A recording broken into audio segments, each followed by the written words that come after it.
Estimados hermanos, ¿qué tal? Tengan todos ustedes un buen día. Vamos a comenzar con la parte número 23 de este seminario acerca del tercer Elías.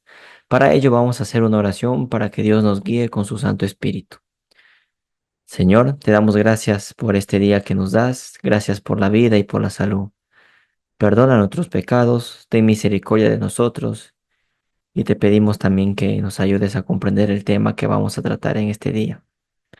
Pon palabras, Señor, de sabiduría para que las personas puedan entender este tema. En el nombre de Jesús te lo pedimos. Amén. Bueno, hermanos, vamos a comenzar con este seminario acerca del tercer Elías. Ya estamos entrando en la parte número 23, ¿no? Continuamos. Vamos a entrar a este tema, la estatua de Nabucodonosor, parte uno, ¿no? La estatua de Nabucodonosor, parte uno. Este tema lo vamos a repartir en tres partes. La siguiente semana, si Dios quiere, también vamos a ver y en la siguiente clase también. Entonces van a haber tres clases acerca de la estatua de Nabucodonosor y las cuatro bestias, ¿no? ¿Qué tiene que ver esto con el tercer Elías? Bueno, anteriormente ya hemos estado hablando acerca de esto. El día de hoy vamos a profundizar un poco más, ¿ok? Entonces, el seminario de esta clase se titula La estatua de Nabucodonosor, parte uno. Para ello, vamos a leer el libro de Marcos, capítulo 3, versículo 35. La clase de hoy no es muy larga, es corta. Entonces, bueno, vamos a avanzar y cualquier duda que ustedes tengan y cualquier aporte que desean hacer, pues lo hacen, ¿no? Sin ningún tipo de problema. Dice Marcos capítulo 3, versículo 35. Porque todo aquel que hace la voluntad de Dios, ese es mi hermano y mi hermana y mi madre. Entonces, aquí se nos exhorta a hacer la voluntad de Dios, a cumplir la voluntad de Dios, ¿ok? Entonces, aquí se nos exhorta a cumplir la voluntad de Dios, a hacer la voluntad de Dios. Sigamos. Primera de Juan 2:17 dice, y el mundo pasa y sus deseos, pero el que hace la voluntad de Dios permanece para siempre. Quedémonos con este concepto, que el que hace la voluntad de Dios permanece para siempre. Entonces nosotros como hijos de Dios, como cristianos, como pueblo de Dios, como el profeso pueblo de Dios, debemos hacer caso a la voluntad de Dios. Siempre hay que ser obedientes a su voluntad, no hay que ser rebeldes. ¿Por qué pongo estos versículos? Ahora lo van a ver. Daniel capítulo 2 versículo 38 dice, y donde quiera que habitan hijos de hombres, bestias del campo y aves del cielo, Él los ha entregado en tu mano y te ha dado el dominio sobre todo. Tú eres aquella cabeza de oro. Esto le dice pues Daniel a Nabucodonosor, ¿no? A Babilonia, rey de Babilonia, le dijo, tú eres aquella cabeza de oro. ¿Y qué tiene que ver esto con hacer la voluntad de Dios? Hemos señalado que la clase de este seminario se titula La estatua de Nabucodonosor, parte uno, ¿no? Entonces, ¿qué tiene que ver esto con la voluntad de Dios? Bueno, Nabucodonosor era aquella cabeza de oro, ¿no? Daniel se lo dice.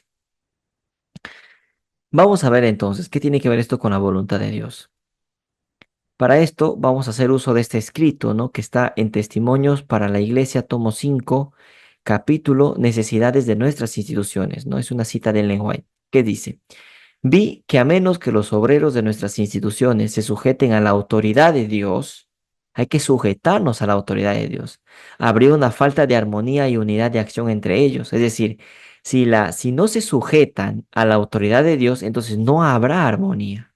Pero si nos sujetamos a la autoridad de Dios, sí habrá armonía, ¿no? Y unidad. Entonces, hay que hacer caso a la voluntad de Dios, hay que sujetarnos a la autoridad de Dios para que haya esa armonía como grupo, para que estar juntos, unánimes, dando el mensaje. Si todos obedecieran sus instrucciones, es decir, si todos hacen la voluntad de Dios, el Señor permanecerá como comandante invisible. Pero también tiene que haber una cabeza visible que tema a Dios. Impresionante, ¿no? Es decir, aquí es donde enlazamos el tema de la voluntad de Dios. Es decir, si hacemos caso a la voluntad de Dios, entonces vamos a aceptar al tercer Elías, que es la cabeza visible. El Señor entonces va a permanecer como comandante invisible, ¿no? pero al mismo tiempo va a tener una cabeza visible, un hombre, alguien que va a ser el representante en ese momento. Entonces, si hacemos caso a la voluntad de Dios, entonces aceptaremos su voluntad, nos sujetaremos a su autoridad, a la autoridad que Dios ha puesto. ¿Mm? Ahí está el tema. ¿Y qué tiene que ver esto con Nabucodonosor? Ahora vamos a entrar en esto. Dice, la educación, capítulo, la historia y la profecía, otra cita de Ellen White, ¿no? De este libro, La educación, dice, las palabras de la inspiración que describen la crueldad y la voracidad de los gobernantes de Israel revelan el secreto de la caída de Babilonia. Esta es una cita que leímos la clase anterior y de la de muchos otros reinos que han caído desde que empezó el mundo. Os alimentáis con la leche de las ovejas, os vestís con su lana y degolláis a la engordada, pero no las apacentáis. No fortalecisteis a las débiles, ni curasteis a la enferma. No vendasteis la perniquebrada, ni volvisteis a reír a la descarriada, ni buscasteis a la perdida, sino que os habéis enseñoreado de ellas con dureza y con violencia. El atalaya divino pronunció contra el rey de Babilonia la sentencia: a ti se te dice, rey Nabucodonosor, el reino ha sido quitado de ti. Dios quita reyes, pone reyes, Dios quita la vara y le puede dar a otro tranquilamente, ¿no? Y eso es lo que ha sucedido. Hemos comentado sobre el caso de la Iglesia Adventista del Séptimo Día y ahora vamos a ver una cita muy impresionante acerca de eso, ¿no? Cómo Dios quita esa vara y se lo da a otra persona. Entonces, hay que entender esto, hermano, ¿no? Hay que hacer caso a la voluntad de Dios. Ellen White menciona que si nosotros nos sujetamos a la autoridad de Dios, si hacemos su voluntad, entonces pues habrá una armonía y una unidad entre nosotros. Entonces, si obedecemos sus instrucciones, el Señor va a estar como comandante invisible, pero al mismo tiempo estará una cabeza visible, ¿no? Que tema a Dios, ¿no? Es interesante esto. Sigamos, Daniel 7:4, y aquí ya nos metemos en el tema, ¿no? Dice, la primera bestia era como león, tenía alas de águila. Yo estaba mirando hasta que sus alas fueron arrancadas y fue levantada del suelo y se puso enhiesta sobre los pies a manera de hombre y le fue dado corazón de hombre.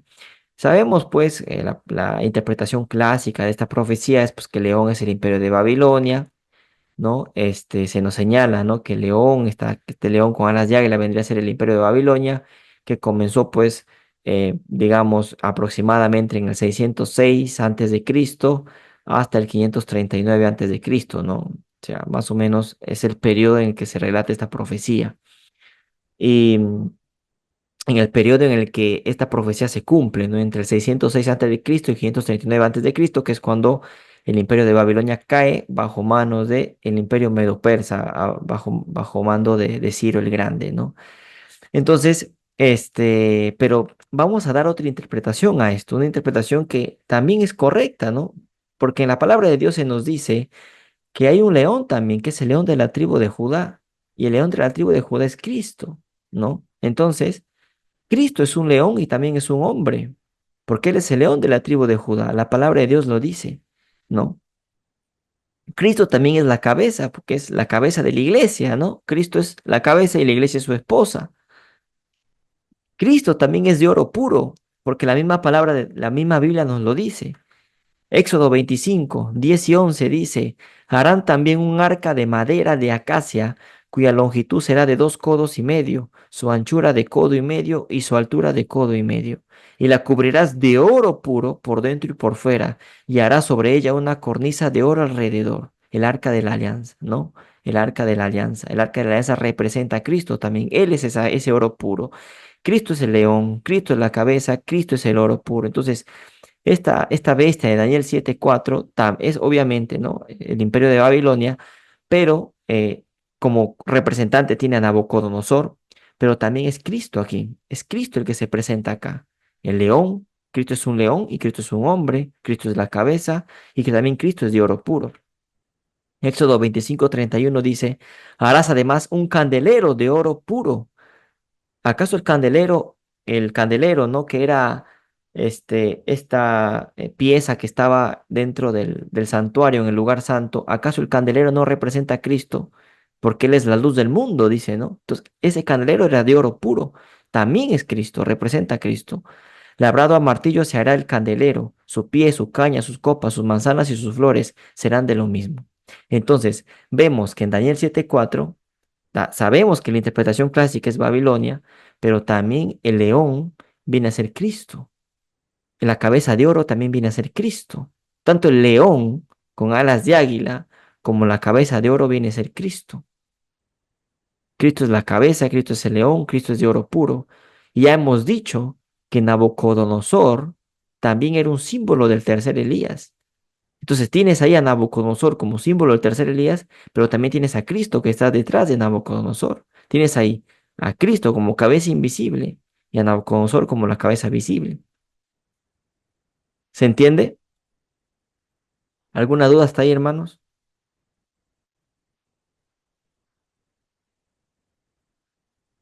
Bueno, supongo Se que... entiende, hermano, se entiende. Dale, gracias, mi querida Blanca.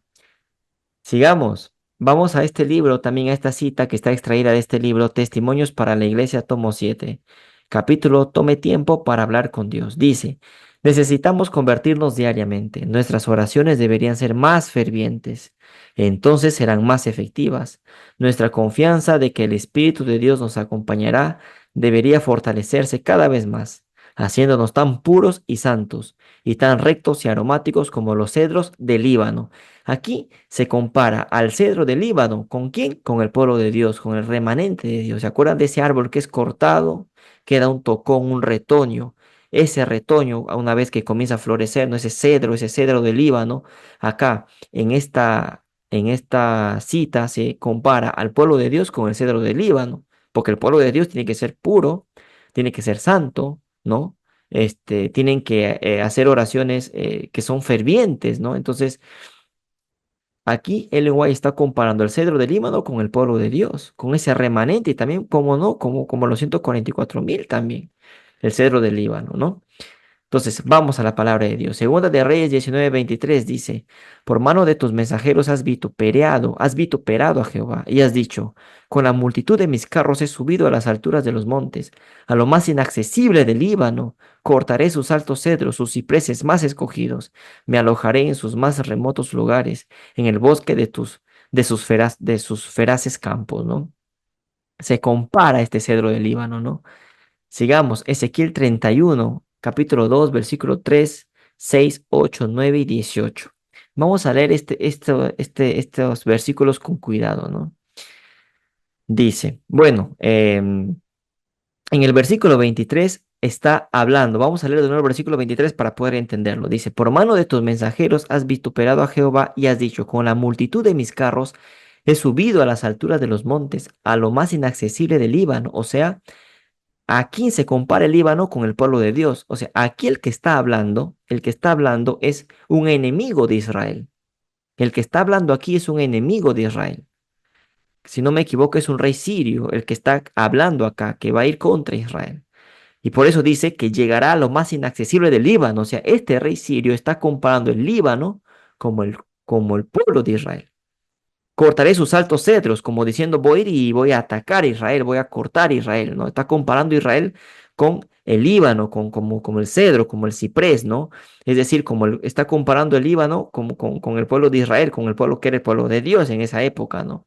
Entonces, Líbano y ciprés, Líbano, ciprés, cedro, viene a representar pues al pueblo de Dios. Y así como Ellen White lo mencionó en su cita anterior, ¿no? Que acabamos de leer. Bajo esta luz, vamos a leer Ezequiel 31, dice, Hijo de hombre, di a Faraón, rey de Egipto, y a su pueblo, ¿a quién te comparaste en tu grandeza? Esto le dicen a Faraón, rey de Egipto. A ver, pregunto, en anteriores clases hemos comparado a Egipto con algo. Egipto vendría a ser la hermana de Babilonia. Pero entonces, ¿quién sería Egipto entonces en símbolo? ¿Se acuerdan o no que hablamos de eso? Habíamos comentado que Egipto vendría a representar a la iglesia adventista del séptimo día. Si quieren saber por qué decimos eso, vayan a ver las clases anteriores que hicimos acerca de este tema y bueno, ahí está demostrado, ¿no? Entonces, Egipto es la hermana de Babilonia. Ellen White menciona esa cita, menciona que la iglesia adventista sería hermana de la caída de Babilonia. Es Egipto, el hermano de Babilonia. Misraín es Egipto, ¿no? Sigamos. ¿A quién te comparaste con tu grandeza? Le dice al rey de Egipto, ¿no? He aquí era el asirio cedro en el Líbano. de hermosas ramas, de frondoso ramaje y de grande altura, y su copa estaba entre densas ramas. En sus ramas hacían nido todas las aves del cielo, y debajo de su ramaje parían todas las bestias del campo, y a su sombra habitaban muchas naciones. A ver, cuando leemos estos versículos, ¿no nos trae recuerdo el sueño que tuvo Nabucodonosor de ese árbol grande y frondoso? ¿No? Es similar al sueño que tuvo Nabucodonosor, lo que nos está narrando acá. La diferencia es que aquí al Líbano se lo compara, bueno, ya no con el pueblo profeso, con el pueblo de Dios, sino con el asirio, ¿no? He aquí el asirio, cedro, he aquí era el asirio, cedro en el Líbano. O sea, el Líbano lo están comparando ya no con Israel, sino con el Líbano, y no le están comparando con Israel, sino ya con el pueblo asirio. Y aquí le dicen esto al rey de Egipto. Pero pregunto, Egipto, o sea, la iglesia adventista, ¿era o no era el profeso pueblo de Dios? ¿Era o no era ese Líbano que Dios había escogido en su momento para presentar la verdad a este mundo? Claro que sí. Entonces, el Líbano se está comparando con Egipto. El Líbano se está comparando con ese pueblo de Dios que en su momento Dios había escogido a esa iglesia para dar el mensaje al mundo. Pero ¿qué sucedió con esta iglesia? Sigamos. Los cedros no lo cubrieron en el huerto de Dios, las hayas no fueron semejantes a sus ramas, ni los castaños fueron semejantes a su ramaje. Ningún árbol en el huerto de Dios fue semejante a él en su hermosura. Lo hice hermoso con la multitud de sus ramas, y todos los árboles de Edén que estaban en el huerto de Dios tuvieron de él envidia. ¿A quién te has comparado así en gloria y en grandeza entre los árboles de Edén? Pues derribado serás con los árboles de Edén en lo profundo de la tierra, entre los incircuncisos yacerás con los muertos a espada. Este es Faraón y todo su pueblo, dice Jehová el Señor. Esto va para Faraón, ¿no? Y al Faraón lo compara con el cedro del Líbano. ¿Qué más dice del Faraón? ¿Qué más dice de Egipto? Que es el cedro en el Líbano, que tenía hermosas ramas, de frondoso ramaje, de grande altura, su copa estaba entre densas ramas, en sus ramas hacían nido todas las aves del cielo, similar al sueño de Nabucodonosor, ¿no? Y debajo de su ramaje parían todas las bestias del campo, y a su sombra habitaban muchas naciones. Este sueño que Nabucodonosor tiene en el capítulo 4 del libro de Daniel, ¿no? ¿Y qué más? Dice, ¿no? Los cedros no lo cubrieron en el huerto de Dios, está hablando de Egipto, pero entre paréntesis pongamos iglesia adventista, ¿no? Las hayas no fueron semejantes a sus ramas, ni los castaños fueron semejantes a su ramaje, ni un árbol en el huerto de Dios fue semejante a él en su hermosura. Es decir, la luz que Dios ha dado a esta iglesia en su momento, pues no se comparaba, ¿no? Pero el tema es que esta iglesia apostata. ¿Por qué? Porque luego dice, lo hice hermoso con la multitud de sus ramas, y todos los árboles de Edén que estaban en el huerto de Dios tuvieron de él envidia. ¿A quién te has comparado así en gloria y en grandeza entre los árboles de Edén? Pues derribado serás. Ahí está la sentencia. ¿Por qué? Porque apostata la iglesia. Con los árboles de Edén en lo profundo de la tierra, entre los incircuncisos yacerás, con los muertos a espada. Este es Faraón y todo su pueblo, dice Jehová el Señor. Interesante que cuando vemos el versículo 9, versículo 8 y versículo 9 en adelante, pues es un relato muy parecido de lo que se hace de Lucifer, ¿no? Cuando dice, derribado serás, tuvieron de él envidia, lo hice hermoso, ¿no? ¿A quién te has comparado así en gloria y en grandeza entre los árboles de Edén? Es similar de lo que se dice de Lucifer, ¿no? Que fue creado hermoso, pero que cayó, que fue derribado, ¿no? Es impresionante cómo este texto, estos versículos del versículo 8 en adelante, es impresionante, ¿no? Ver que del versículo 2 3 en adelante nos habla pues de esta nación Egipto, pues que en su momento fue bendecido, ¿no? Pero después pues obviamente cayó. Y luego, esto se compara con el sueño de Nabucodonosor, porque los versículos son muy similares. Luego, en el versículo 8, del versículo 8 en adelante, es como que similar a lo que le sucedió a Lucifer, ¿no? Dice que se hizo orgulloso debido a su hermosura.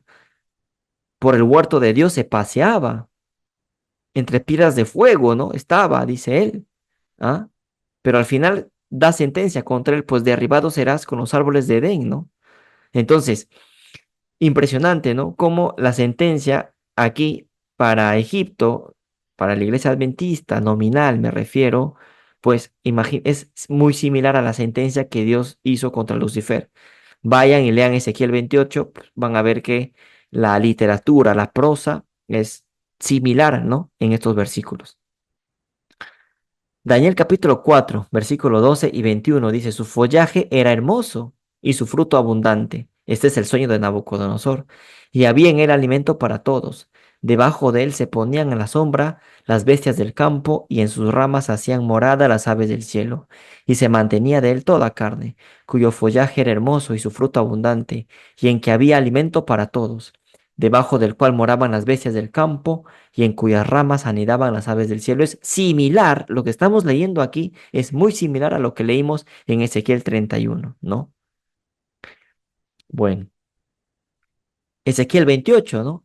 13 dice, en Edén, en el huerto de Dios estuviste, de toda piedra preciosa era tu vestidura, de cornerina, topacio, jaspe, crisólito, berilo, iónice, de zafiro, carbunclo, esmeralda y oro.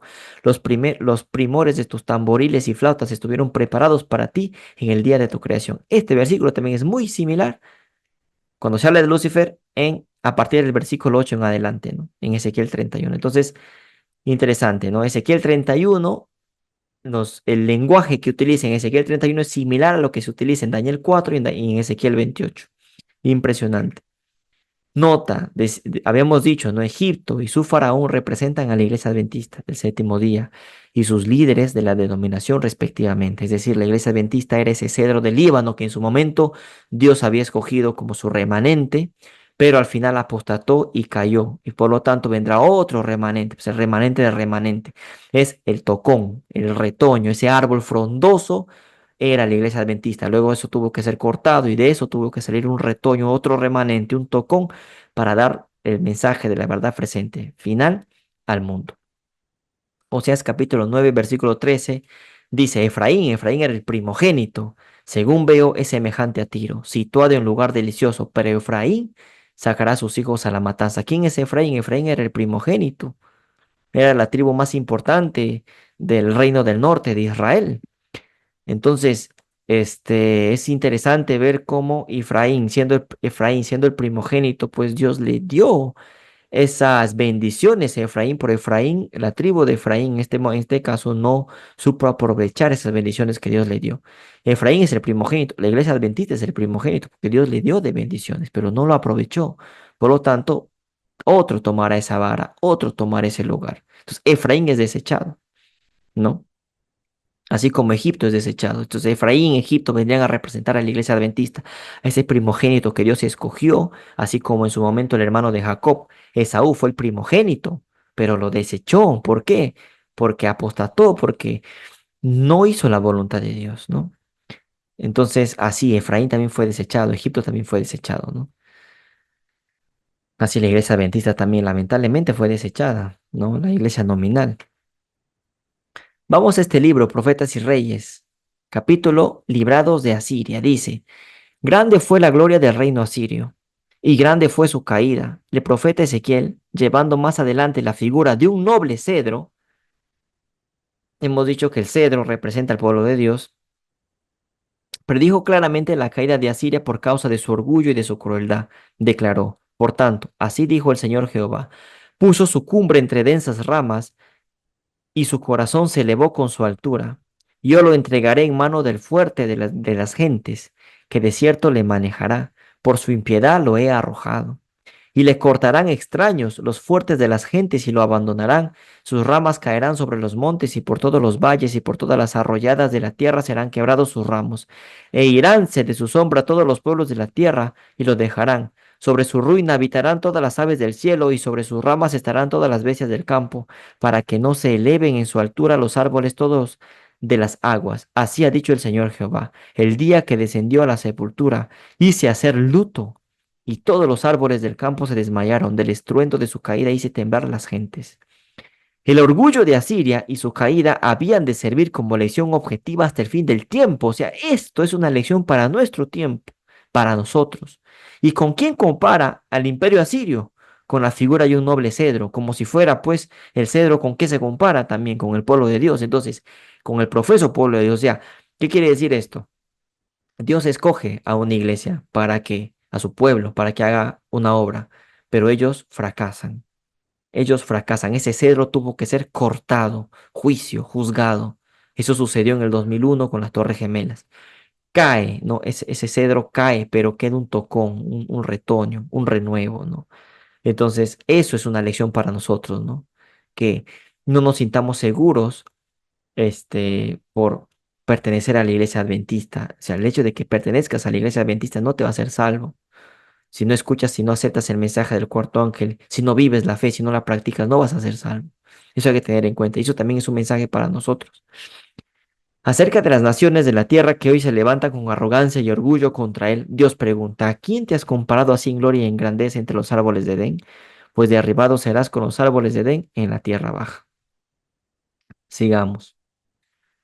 Ya vamos terminando. Bueno es Jehová, no, bueno es Jehová para fortalecer en el día de la angustia, y conoce a los que en él confían, mas con inundación impetuosa hará consumación de todos aquellos que procuran exaltarse a mayor altura que el Altísimo. La soberbia del Asur será derribada y se perderá el cetro de Egipto. El cetro, ¿qué es cetro?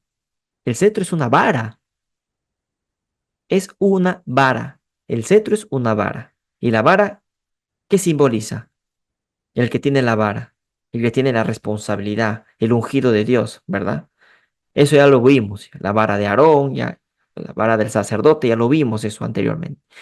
Entonces, la soberbia del Asur será derribada y se perderá el cetro de Egipto. Se perderá la vara de la iglesia adventista. Eso te está diciendo que la vara de la iglesia adventista será quitada. ¿Y esto te lo inventas tú? No.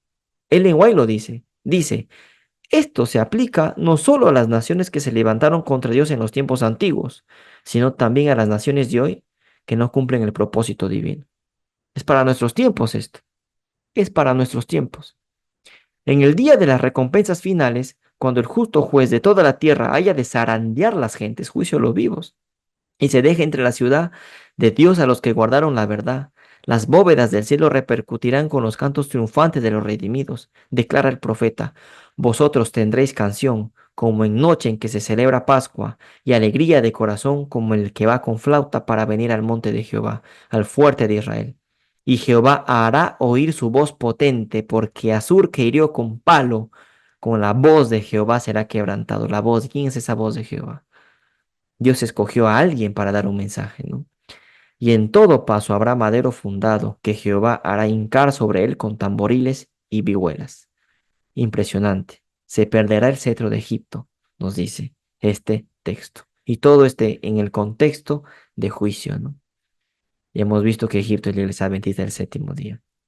Y vamos a ir avanzando más con este tema de Nabucodonosor. Tenemos todavía dos clases, tres clases más con respecto a este tema, pero vamos a avanzar paso a paso. En Isaías 30, una nota, en Isaías 30 se nos habla acerca de la caída de las torres.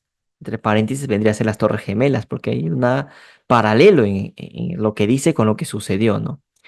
Todo en contexto con el juicio de los vivos, que es lo que estamos comentando ahora, ¿no? Bueno, hermanos, esto fue la clase de hoy, breve, concisa. Espero que lo hayan entendido. Si tienen alguna duda, pues me pueden preguntar. Vamos a hacer una oración para que Dios nos guíe con su Santo Espíritu, para que podamos retener lo que hemos aprendido el día de hoy.